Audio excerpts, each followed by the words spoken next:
कार्य सांगायचं गेलं तर पंचायत समिती गेल्या 9 वर्षामागे झालेल्या इलेक्शनला इंद्रजित वसंत पाटील यांनी पंचायत समितीच्या माध्यमातून अनेक कामं केलेले आहेत जी जनसामान्यांच्यापर्यंत पोचलेले आहेत आणि त्यांची तळागाळातल्या जनतेशी असलेली नाळ किंवा संपर्क हा दांडगा आहे आणि प्रत्येक त्यांच्या दुःखात सुखात प्रत्येक वेळी इंद्रजित पाटलांनी त्याचं सहभागी होऊन त्यांना धीर द्यायचं काम केलेलं आहे.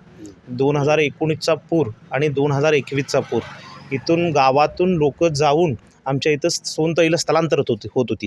त्या स्थलांतराच्या वेळी तिथं त्या लोकांना घेऊन उतरवून त्यांची निवाऱ्याची सोय खाण्यापिण्याची सोय ही त्यांनी केलेली आहे. आणि याच्या उलट बळीराम गळकेंचं सांगायचं झालं की 2019-21चा पूर येऊन गेल्यानंतर अनेकांचे संसार उद्ध्वस्त झालेत गावातले. त्यांना उभं करण्याचं काम हे बळीराम गळके बापू यांनी केलेलं आहे. ते आर्थिकदृष्ट्या असू दे, सामाजिकदृष्ट्या असू दे किंवा वैद्यकीयदृष्ट्या असू दे, त्यांची प्रत्यक्षरित्या गरज ही बळीराम गळके यांनी पूर्ण केलेली आहे की संकटाची काही मदत करून उपयोग नाही. त्या संकटानंतर येणाऱ्या संकटावर जे मोठं बलाढ्य संकट असतं समोर की संसार उभा करायचं, हे संसार उभा करायचं काम हे बळीराम गळकेने केलेलं आहे.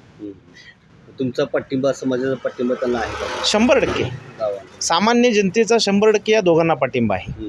आणि या मतदारसंघाशी आमच्या करवीर मतदारसंघाचे आमदार चंद्रदीप नरके साहेबांची असलेली एक वेगळ्या प्रकारची संपर्क, प्रत्येक माणसाला नावानिशी ओळखण्याचं त्यांची थोडक्यात कला किंवा स्मरणशक्ती हे 100% तिची पोच पावते. आणि आमदार चंद्रदीप नरके यांनी केलेली या प्रभागात म्हणजे या मतदारसंघात विकास कामं याची पोच पावती 100% आमदार चंद्रदीप नरके साहेबांना आमचे मतदार बंधू ही मताच्या रूपात त्यांना देणार. निवडून बहुमताने निवडून, ह्यात काही शंका नाही. 101% निवडून येणार. हे आहे गोकुळचं श्रीखंड, अगदी जिभेवर रेंगाळणारं. जिभेवरच नाही तर मनावरही रेंगाळणार. गोकुळ श्रीखंड, मनावर रेंगाळणारं.